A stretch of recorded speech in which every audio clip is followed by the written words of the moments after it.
Thank you, guys. I am so excited to be here today. If you've chatted with me or seen me, it's probably been on a webinar or through Zoom or Teams.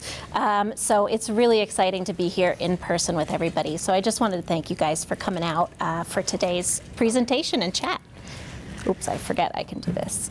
So our goal today is, of course, just to make this giving event, Colorado Gives Day, and your campaign easier and stronger, and especially in this year where everything feels unpredictable. And I'm sure you're all feeling that too. We are too. So I wanted to just talk quickly about some of the realities we're all facing, and specifically nonprofits. So of course there's rising costs and stretched staff capacity. I've seen through some of the programs that we run for nonprofits a lot of unfortunate layoffs or part-time, backing up the amount of work that they're able to do for a nonprofit. But with that, I would say you're doing more with less every single day. And we are so impressed, and it's remarkable that you're able to do this in this climate. So thank you for what you guys are doing. And then of course the delays in government funding and contracts. It's really a big stress for nonprofits. I've been talking to nonprofits across Colorado every day, and the slowdown in funds or the elimination of funds, it can really affect and make a nonprofit have to pivot quickly. So we hope that Colorado Gives Day gives you a jumping off point for that. So thanks for holding it all together through this. And then there is a higher community need than we have ever seen before, and that is what this nonprofit network is for. That is what these Colorado nonprofits are for. So I just appreciate that you guys are continuing to show up for people day to day. Sometimes we talk about nonprofits in a kind of landscape view, but your day to day is you showing up and helping people. So thank you. And then the last thing to acknowledge is that because of the lack of funds, there's growing fundraising competition, right? So you're here, you're continuing to learn, you're continuing to grow and update your fundraising strategies, and that takes courage and heart to do in the face of everything that's going on. So thank you, guys. All right, I thought we'd do a quick icebreaker before we got into the content. So I'm gonna ask everybody to do a quick stand up. So I'd love to see, just because we have a great mix of folks in the room, whose first Colorado Gives Day is it? And if you don't wanna stay, yeah, there you go. First Colorado Gives Day. Awesome. And then who's been doing it for anywhere from 2 to 5 years? Amazing. And then for those legends that have been doing it, 6+ years, yes, awesome. Thank you guys for playing along. I think it's just helpful sometimes to see everybody's different levels of experience, because we're all coming from different places, different nonprofits, different missions, but that's the great thing about these community events. They're bringing everybody together under a universal wave of generosity. So this room is full of experience and also fresh new ideas and energy. Thanks for doing that with me. So I think it's important first just to go over the basics, right? And for those of you who have been doing this 6+ years, this may feel familiar, but our event also evolves every year, so it's important to check in. So this year, Colorado Gives Day started November 1st, so it was a Saturday, and our big kickoff and promotions started that Monday, so November 3rd. And it goes all the way till December 9th, which is the big 24-hour giving event, media splash and blitz all over the country, and all of our regional champions around the state also driving local giving. This was launched in 2010 with a partnership with First Bank, and it was a statewide giving event that was only 24 hours. It has grown into a marathon of a giving event, and that's so that all nonprofits at all different sizes can really engage with the event over multiple weeks and can really drive more donations and excitement over a longer period of time than 24 hours. We do this not because it makes any money for Colorado Gives Foundation. We are sinking money into it, and that's because it is our mission to make giving easy, meaningful, and amplified through the Colorado Gives platform. And if you guys don't know, you can leverage the Colorado Gives platform all year long. So it's a free platform that you can leverage and hop into for certain matching or peer-to-peer fundraising campaigns. And then we also have a lot of nonprofits leveraging the platform year-round because of the low processing fees and all of the different built-in giving methods. So that's something to note. If you're having a really successful Colorado Gives Day, there may be some opportunity to grow with some of the tools we'll talk about today. So this is pretty exciting, and if you didn't, on the way out, make sure to grab a handout, and we have some pens and notepads. But we, since 2010, together collectively, the nonprofits have raised over $500 million. That's you guys to strengthen nonprofit communities, which is incredible. So we are, I like to say, the largest giving day in the country, but maybe I have to say one of the. But certainly this is a giving event that, when I've worked with other giving event partners across the country, they look up to Colorado Gives Day. They are taking lead from Colorado Gives Day. So for me personally, it's very exciting to work at the foundation and get to help out with this campaign. And the last thing I'll mention here, just as we dive into this content, is if you're questioning why you should participate in Colorado Gives Day, we're in our 15th year. And so if you're not asking for donations, someone else, some other nonprofit, is going to get those donations, because this is, and it has turned into a statewide movement. When we survey donors, we know that the two most important things for them is that they want to make sure that they're participating in this statewide movement. So no FOMO, fear of missing out. It's a real thing. And the other thing that's most important to donors when we survey them is the idea of this $1 million plus incentive fund.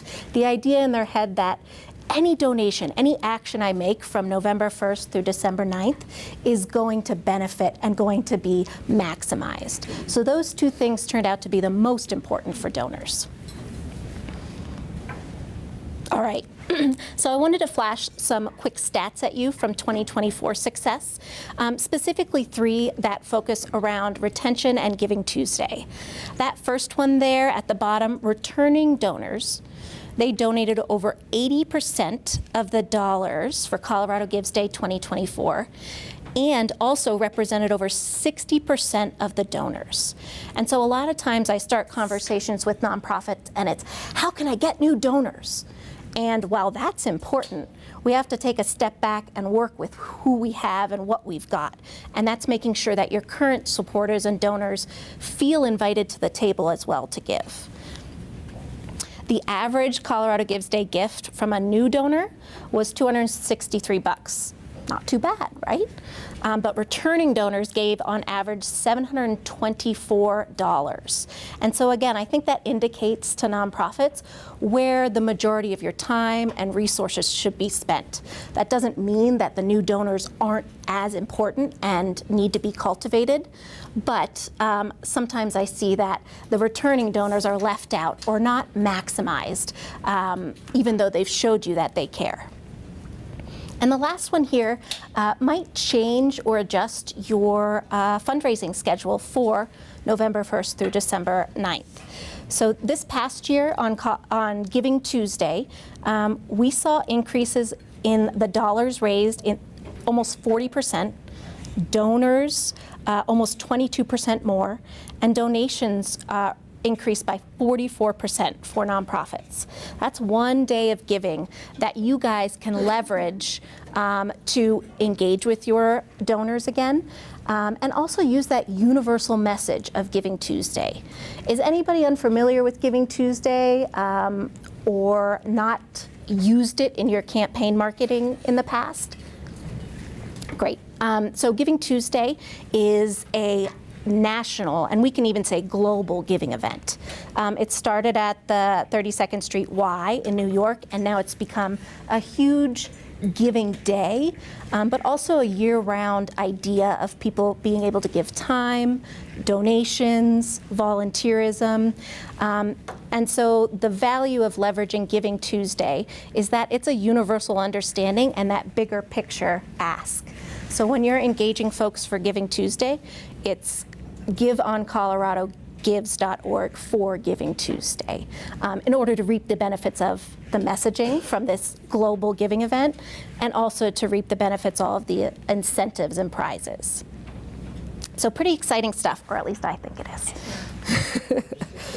Yes, sure. Have any data in terms of the demographics, but also because it's a state level organization in terms of what counties are participating the most, which counties have an opportunity? How do you break down in terms of the demographics of each that we could look at? Is that just an individual for the past that we see? Yep. Or do you have anything that we just see at level, just to kind of track trends as, the population of Colorado has certainly changed. Yes. But, so I'll be very interested just to see, who all is participating, how are they cutting out about it, but also importantly, and the question that we all had is, we have aging donors, and a big question that I hear time and time again is how do we engage younger donors? Yep. So I'd be very curious to see if there's any sort of trends.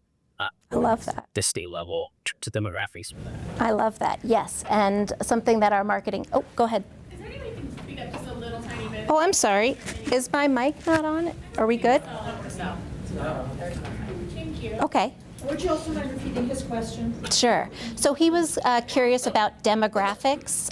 So are we tracking on a statewide level demographics to, strategize and every year? And the answer is yes. So some elements that our marketing team looks at, and I'm not on the marketing team, so don't quote me, but they are looking at a lot of different demographics of who gave and where they gave. We don't necessarily have age data, but we can layer that with some other databases about where there's populations and their ages. And so a lot of the marketing plan is applied based on where there's opportunity for giving and where we see high amounts of giving. There's also pockets of major donors, as you can imagine, across the state, and so there's some tailored messaging that we do at a statewide level to try to bring those folks in for you guys again. Like I said, we can't track age, but we do also leverage our regional champions. So if you haven't heard of this, we have 16 regional champions, most of which are community foundations across the state, and they are driving local awareness for Colorado Gives Day. So a lot of credit goes to them, especially in those more rural areas, because they're able to generate that excitement outside of Denver and outside of Colorado Springs, which of course are the big populated areas. Does that help answer? Yeah. Okay. All right, so I wanted today, can everybody hear me all right? A little bit, not so much? Okay. So today I wanted to make sure that we came out of this conversation with some actions for you as a nonprofit. So in order to be an efficient fundraiser for Colorado Gives Day, there is a focus for you guys on strong stories. And I'm sure you're like, I know, I've heard this before, storytelling is important. But over the last 3 years, I've been running a Level Up digital fundraising program, bringing in experts to train on donor psychology, copywriting, and strategy. And it is one of the most crucial pieces. That copy is short, succinct, and emotional for a donor to connect to. So picking a clear human story or stories that you're working with for Colorado Gives Day, keeping it, of course, short and emotional. I can't tell you how many websites or Colorado Gives Day pages I've seen where it's 3 paragraphs of a background statement. It doesn't mean a donor doesn't want to know about your background, but they don't want to know about it up front. They want to know about it after the donation, when you feed them that information and get them into your story and more dedicated to your nonprofit. And you should be using these stories across email, social, of course, on your coloradogives.org pages. You can even update your suggested donation amounts in your Colorado Gives Day donation form to reflect some of your marketing and copy that's happening to your audiences. So here's the two most important things from my perspective around copy. The first is making your copy you-focused, which seems easy, right? But when we take a look at almost all nonprofit websites, they are primarily talking about themselves. And when we take a look at a lot of fundraising outreach, it's talking about how great the nonprofit is, or how much urgency there is, or what they need. That excludes the donor from the conversation. And so, two examples here. The first, our nonprofit provides after-school tutoring to 300 students. We expanded our program this year, and we need support to keep it going. Now, if we adjust that even a little to a you-focused appeal, you help a student walk into tutoring with confidence instead of fear. I can think about a time that I needed to go to math tutoring, and I was scared. That is me as a donor responding to those words. You didn't get that in the organization-focused copy. Your support gives them a safe place to learn, grow, and belong. And so while it's simple, it's just thinking a little bit more about the words that you're putting in front of donors, it can be a really powerful way to convert more folks, to activate more folks to give. I want to do this, I want to. And the next one is localized language. So people trust messages that feel close to home, that they're local and relevant. And research shows that localized content, it's going to boost engagement and credibility across audiences because they're familiar with the places and things that you're referencing. And then even in recent studies across the US, one by National Council on Nonprofits, they're seeing that even politically polarized movements or nonprofits or ideas, if you're framing your messaging locally, it outperforms any other type of messaging. And that's both for Republicans and Democrats. So they saw 75% of Republicans, this is the National Council on Nonprofits, responding to localized messaging to give to nonprofits, which is a vast difference from if you're using other messaging with that party. And then, of course, local details, which I love to receive. I love to feel like I'm in the know and see myself reflected in your content. So neighborhoods, schools, landmarks. This is my community. I want to feel that when I'm donating to your organization. I want to know that locally I'm making a difference, even if you are a statewide or national nonprofit. Talk to me about me as a donor. So speaking to them like neighbors, because they are. And local language is going to drive that action. So here's just a quick example for you. So generic, of course, your gift supports kids across Colorado. Okay, that's true. Your gift helps a student right here in Pueblo cross the finish line with confidence. Again, how much more can you visualize those words? How much more does that pull at your heartstrings? So if you're considering using localized content for Colorado Gives Day, use the zip codes in your Colorado Gives reports to segment by audience and location. That's all available to you in your reporting tool, and it's a live reporting tool, so as donations come in, you can see that information and download it in real time. All right, action number 2. Activate your inner circle. A lot of my conversations with nonprofits this year and in all years is thinking about not only their donor base, but who can they leverage to amplify their message. And so, of course, that looks like board, staff, volunteers, friends and family, and event attendees. These are your most trusted messengers. They're the people whose voices matter the most, and they're the most committed to your mission. So you might consider asking your inner circle to make an early or a monthly gift, if that makes sense for that group of people. Share your fundraising page URL. So again, equip them with the tools to just amplify your message. They can do that. They can send that email or post on Facebook. Of course, post, share, and tag on social, so don't just tell them that. Give them the tools to do it. Give them the tools to follow you, what they should put in there, maybe even a template. These folks can also forward your emails. So something smart that I saw, I think this was in 2024, some nonprofits do, is they would send the email to all of their current supporters, and they would ask them to forward it to 3 friends or to 3 trusted people that would be interested in giving.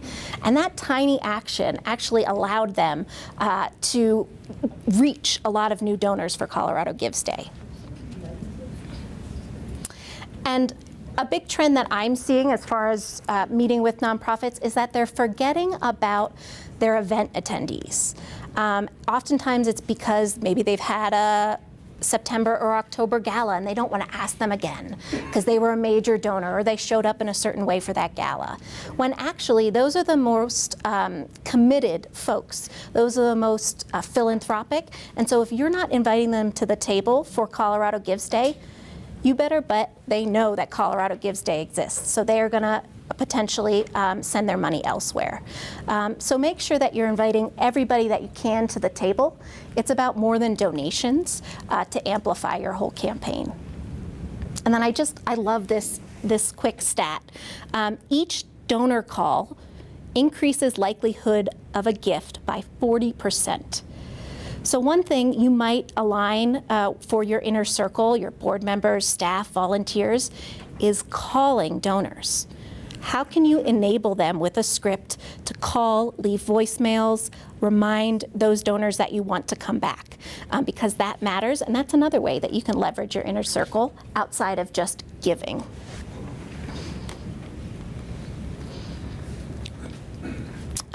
Action 3 here is keeping the message simple, repeatable, and easy.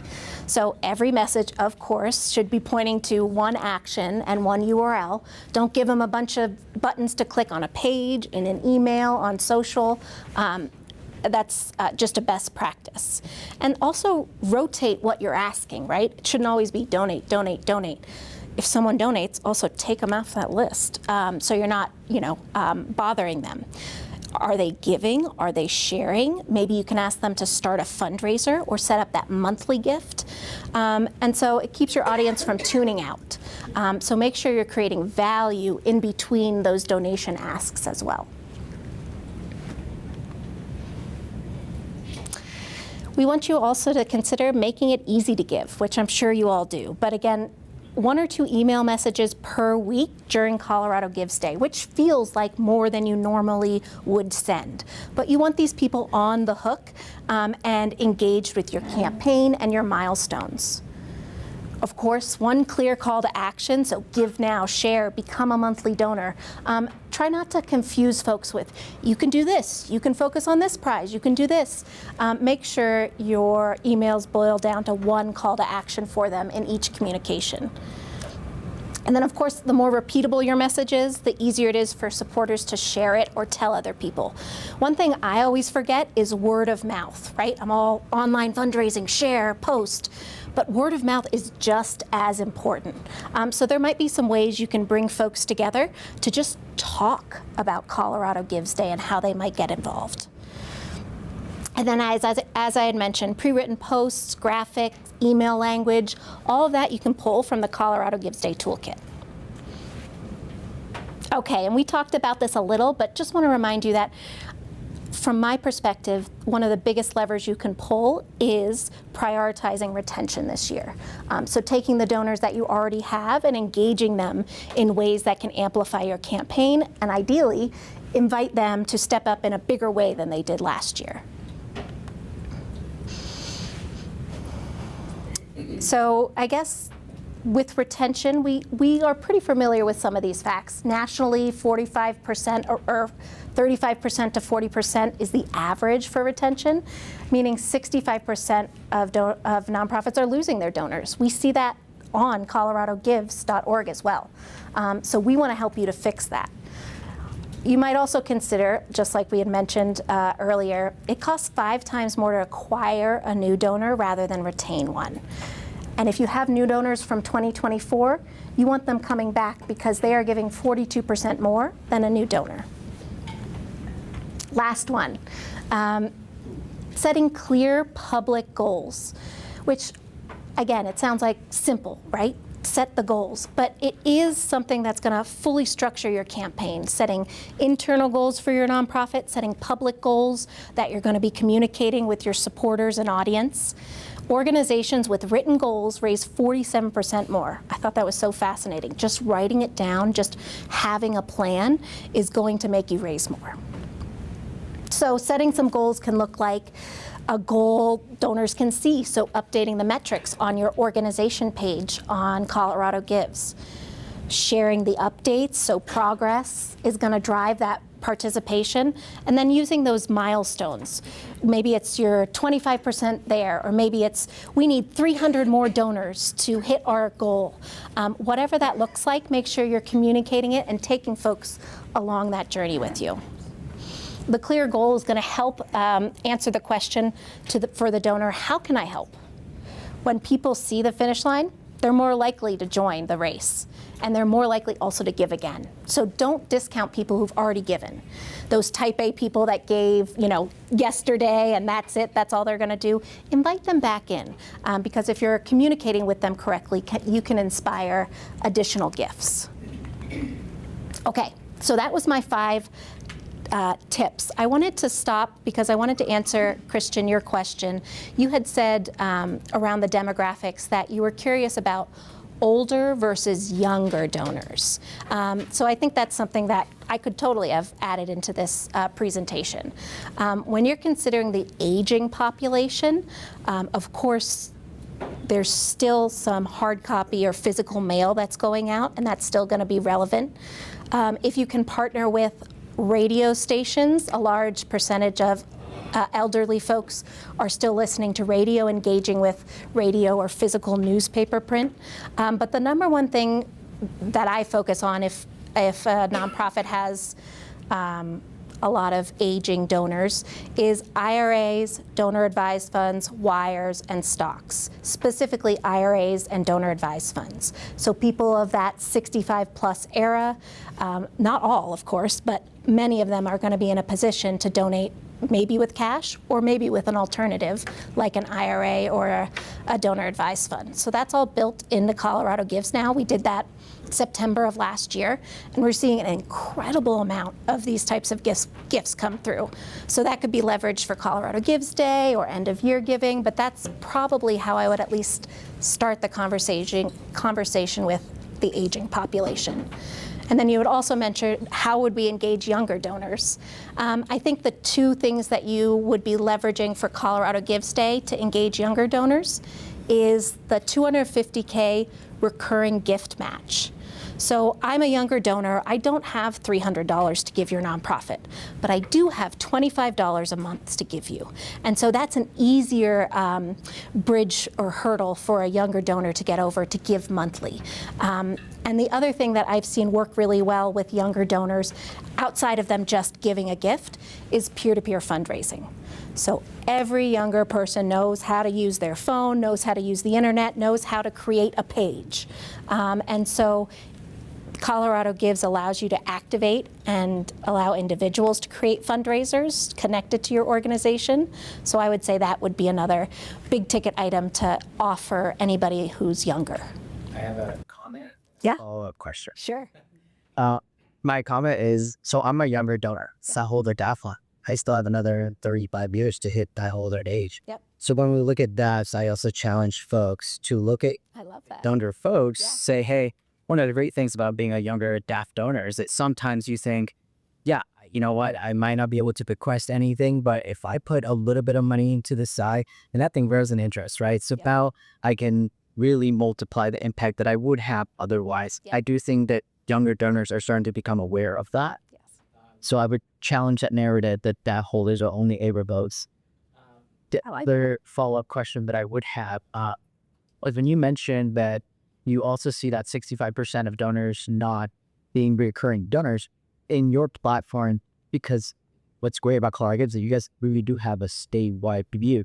Are you seeing those donors, they're just not recurrently like giving to that same organization, or are they just shifting maybe the mission of their funding? Do you Yeah, it's them not coming back. Okay. Yeah, so for the most part, it's the donors literally aren't showing up and giving to that nonprofit next year, and that's, I mean, this is a generalization, of course, but it's typically because the nonprofit didn't do the work after that donation on Colorado Gives Day or end of year to retain them in between. So many times, of course, from smaller to medium nonprofits, they peek their head in, a nonprofit will peek their head in on Colorado Gives Day and end of year and maybe a spring donation, and then leave the donors hanging for the rest of the year. And so I think it's about creating that value throughout the year that might help. And then the other thing that we're hoping to drive with retention is that $250K monthly match. So we see a 16 times return for nonprofits that are participating and getting people to set up recurring gifts for Colorado Gives Day. So that is a great area to focus on. Thank you for that. All right, any other questions before I hop in and just remind you of some resources that are available to you? Okay. All right, so I wanted to make sure everybody was aware that we have a tool for stability. So when those government payments that you may be expecting are delayed. So if any of you are have delayed funding from the government, Colorado Gives Foundation, in collaboration with the Denver Foundation and the Colorado Trust, excuse me, are creating a bridge loan fund that supports nonprofits only when there's delayed government reimbursements. So these are short-term, low-cost capital loans. And the typical loan is anywhere from $100 to $250K. That short-term loan is in hopes that until that government funding reaches them, a nonprofit doesn't have to lay everybody off or shut the doors. And this is for all Colorado public charities with approved contracts with the government. So if that is you or anybody that you know, I just wanted to call awareness to the Bridge Loan Fund because we're seeing a lot of interest in it and a lot of need for it for short term. I also want to remind you guys about the toolkit. So I'm always surprised how many people don't know about the toolkit. But you can find it on our nonprofit resources page. And it is chocked full with all the marketing and advertising and images that you need, key messaging, as well as Canva images that are editable, so you can do your own branding for Colorado Gives Day. Of course, we have a calendar and a checklist, which tells you guys not only when you might be sending emails, but when we're sending emails. So for the time period of Colorado Gives Day, we send about 4 emails to the entire donor base. And they are Give Again emails. So they're set up for easy clicking so a donor can give to all of the same organizations they gave to last year. And last year, those emails raised about $6 million more for nonprofits.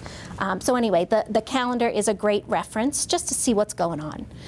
And then I also wanted to say, if you guys have any type of upcoming event where you're able to tie fundraising Colorado Gives Day to it, please make sure you're submitting the event for us, because we're talking consistently to the media around the state. And this year we want to formalize and tell them what's going on. Oh, so-and-so nonprofit in Colorado Springs is, so-and-so nonprofit in Arvada is.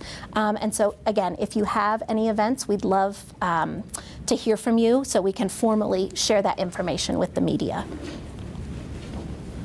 All right, wanted to give you, oh, please. Where do you find that toolkit at? Sure, the toolkit is, if you go to coloradogives.org, it's in the footer. So all of the nonprofit resources are in the footer, and all of the donor resources are at the top of Colorado Gives. So you'll be able to find that there. That's also where all of these prize incentives are listed out. So the first bank prizes, leaderboards, power hours, trivia, what we've talked about here a couple times, the $250K recurring gift match. We also have some giveaways with Southwest Airlines on December 9th. And then your default is always to go back to the $1 million incentive fund in your messaging to encourage folks to give. And so I did just do a webinar specifically on all of the prizes if you're interested in diving a little bit deeper this year. And the last thing I wanted to share with you guys, or the last couple things I should say, is that we have a Good for Business challenge. So we have hundreds of businesses that are helping to raise funds for nonprofits on Colorado Gives. And they're doing this because it's easy. It's a couple of clicks for them to get a page up and highlight one or multiple nonprofits that they're fundraising for. They also get some additional tracking and insights. And the idea is they're setting up these business pages for employee giving and to share with their network. There is no fee or price for businesses or anybody to use coloradogives.org, but there is incentives. And so this is our current Business Challenge leaderboard since we just kicked it off. And if you're raising at least $1,000 on your business page as a business, you are entered to win an extra $1,000, not for the business, for the nonprofits that they're featuring. So it's an incentive and an excitement for the businesses to participate. And it's also a way for the businesses not have to write you a check. Right? They can amplify what you're doing without necessarily having to give you large chunks of money. So these pages are something I think everybody should consider, even if it's the coffee shop down the street or it's your law firm. I stuck in here 2 resources for you if you're still having questions about what your email strategy should look like. That's one of the biggest questions I always get. So we have 2 webinars here, one specifically that gives you a map of all of the emails that you might send for Colorado Gives Day, Giving Tuesday, that time frame.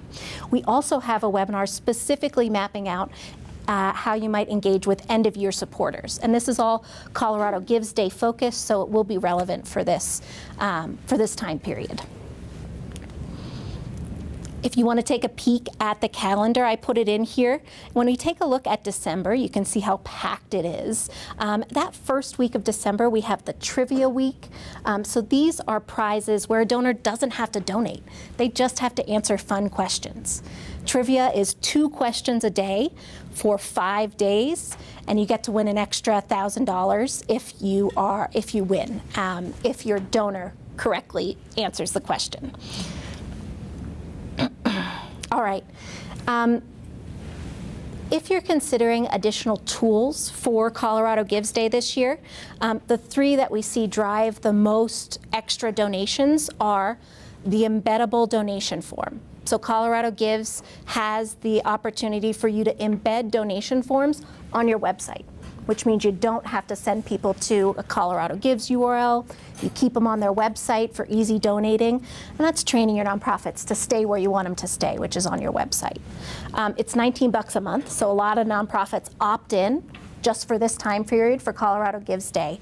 So I wanted to make you aware that that's available, and it's in the settings area of your organization page, so you can opt in and out whenever you want.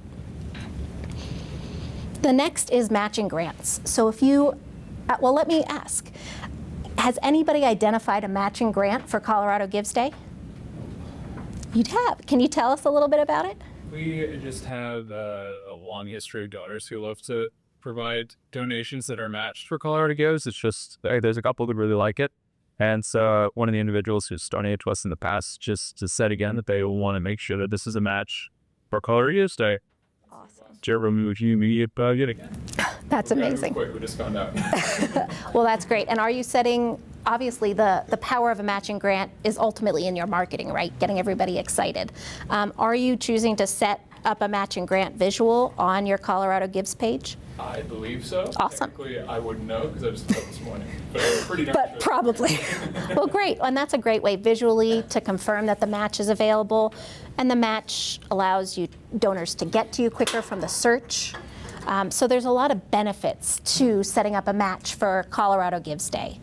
So you're thinking, who's in your network? Is it a business? Is it a major donor or a board member pooling funds? How might you acquire a match for Colorado Gives Day? I always get this question, do the matches have to be run through Colorado Gives? No. If you get a $60,000 match from Coca-Cola, I don't know why I always use that example, but you do not have to run that $60,000 through coloradogives.org. This is just a visual matching tool to help communicate what's going on.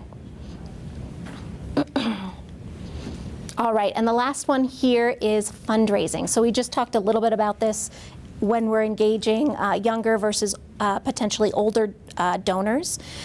And fundraising really can be for any of your buckets of audience.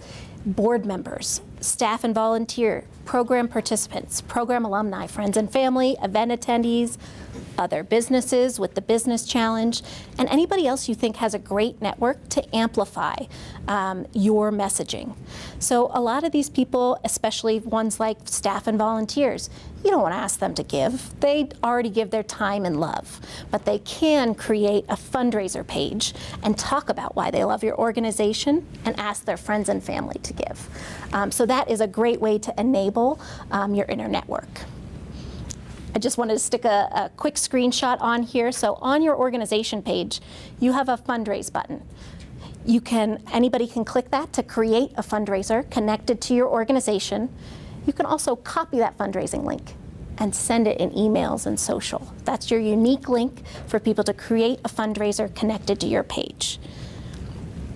All right, and I'll skip over these. I want to make sure you guys feel comfortable with all the resources. We did 6 Colorado Gives Day webinars, which is a lot, I know, and there's a lot of stuff going on. So what I did for us is I recapped all of the webinars. And if you click on any of these time frames for any of the topics, you can go right to that place in the video.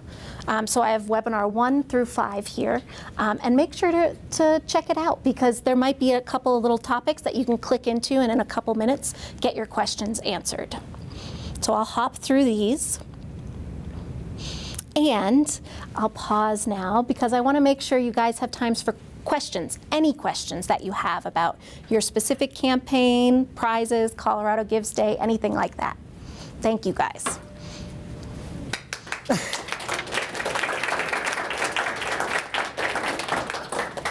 Are you making the slide available for all of us here or on your website? Yes, you can. You can access it. I gave it to the team today, so I assume they'll probably send it out. Yeah. Sure. The webinars you referred to, where are those accessible from? Are they on the resources page? That's correct. So everything for nonprofits, we consolidated onto the nonprofit resources page. So we have our webinar library in there. We have all of the prize details. That's where you enroll as a new nonprofit. So yeah, that's your central resource for everything. Thank you for that question. Is there anybody here before? Oh, please. I have a question as a potential donor. Okay. You know, I get flooded with ask requests, and what I wondered was, it would be so nice if I could just go there and, you know, just kind of pick all the organizations and say, you know, here's money and just allocate it evenly or something like that. Yes, that's Instead of individually.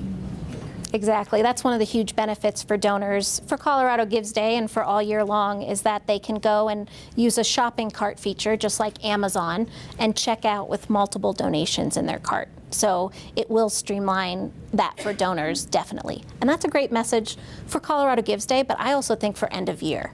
Hey, do you want to make it really easy to give to your favorite nonprofits? So thank you for that question. That's a good one. Is there any admin fee?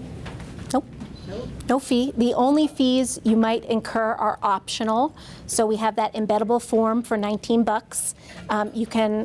It's monthly, so you can opt out of it at any time. And then we have an advanced features. It's $69 a month. It has a CRM, a donor management system, the embeddable form, integrations, and a couple other things. So those are optional, and those are just if anybody wants to level up from all of the free tools. So do you give a list of the donors when they do that Colorado Gives, or you just receive the money from it? How does that? Yeah, so you have full access to all of your donor data through your donation reports. You have an all donations report, a recurring one, we have a retention report. Yes, so that is your data. That is not Colorado Gives Foundation's data, and we don't solicit with that information. Good question. One more. Do you get the donors to require tax documents or send it to the IRS? Great question. Yes. So receipts are automatically sent to each donor through the Colorado Gives platform. You guys can access the receipts and resend them if you need to, and then donors can access all the receipts in their user account. And they also have access to an annual giving statement as well. So it's really handy, and that allows you guys to make sure you can focus on your follow-up information and not the tax lingo part of it. Yeah. For the list that you had for businesses that were contributing to, the Good for Business, I have had a lot more success with local businesses than big corporations. Agreed. Have you seen that the list that you had been because, sometimes I find the challenge with corporations, it's either an employee that's very passionate about the campaigns, or is it that you're talking to the right person? Yes. The person that makes decisions, but you might think it's the CEO, but it's actually the HR person. Yes. In terms of benefit employees and something they can do to get back. So have you seen a trend in the businesses that you currently have in terms of, was it just an individual employee that was just very excited? Yep. Or was it that an HR person was really kind of pushing this out as an employee benefit? Yeah. For them to get back to the community? Both, all of the above. I agree with you that it's hard to approach the larger organizations. A lot of them are already participating, meaning they have a page. So if you work with Excel and they have a page, a business giving page, they can add you to their page in a click if you work with them. So even if they already have a page or don't have a page yet, you can easily get them be highlighted on their business giving page. I do think that starting with your board members, if they own businesses, that's a great place to start, again, with the inner circle. And then, the local coffee shop down the street, the folks that give you the supplies you need to run your programs. So I would just, again, take a look at who's really close to you. I don't think it matters what type of business it is, from my perspective. It's been all of the above that we've seen. And I appreciate the email templates for board members, because that's something that we do, and it's you don't even have to think about it, just Yes, just do it, yes. That's been a big topic this year. Board members, how do we engage them? So hopefully you guys are thinking through that, the different levels of engagement that you can offer board members. All right. Anything else that I can help with before we wrap it up? Well, thank you guys so much. I'm sorry if at the back I was a little quiet, but I really enjoyed talking to you today. I obviously love talking about this stuff. And so if you ever need support, you can email me or set up time for us to connect. So thank you.